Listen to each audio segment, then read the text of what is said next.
I had been in Lady Castlecourt's service 2 years when the Castlecourt diamonds were stolen. I'm not going to give an account of how I was suspected and cleared. That's not the part of the story I'm here to set down. It's about the disappearance of the diamonds that I'm to tell, and I'm ready to do it to the best of my ability. We were in London, at Burridge's Hotel for the season.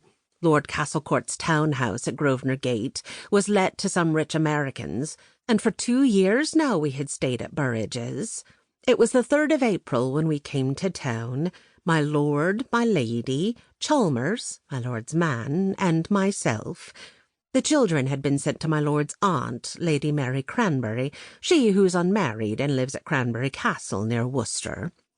Lord Castlecourt didn't like going to the hotel at all. Chalmers used to tell me how he'd talk sometimes.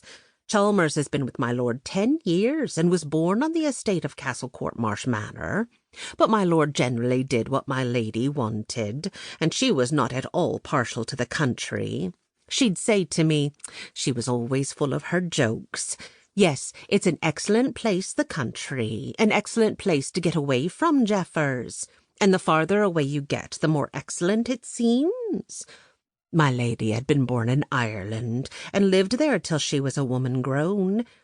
It's not for me to comment on my betters, but I've heard it said she didn't have a decent frock to her back till old Lady Bundy took her up and brought her to London.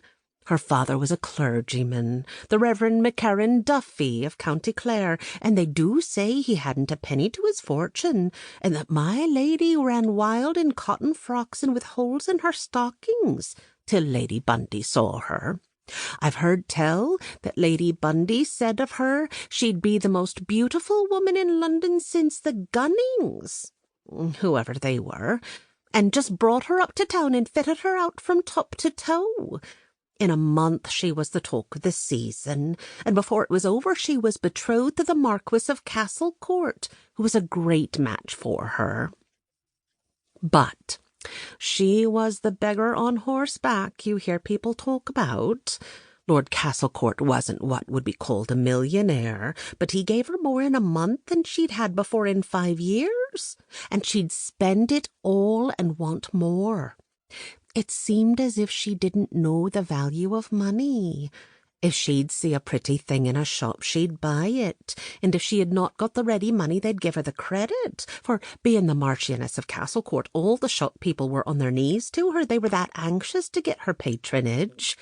Then when the bills would come in, she would be quite surprised, and wonder how she had come to spend so much, and hide them from Lord Castlecourt. Afterward, she'd forget all about them, even where she'd put them. Lord Castlecourt was so fond of her, he'd have forgiven her anything. They'd been married 5 years when I entered my lady's service, and he was as much in love with her as if he'd been married but a month. And I don't blame him. She was the prettiest lady and the most coaxing I ever laid eyes on. She might well be Irish. There was blarney on her tongue for all the world, and money ready to drop off the ends of her fingers into any palm that was held out.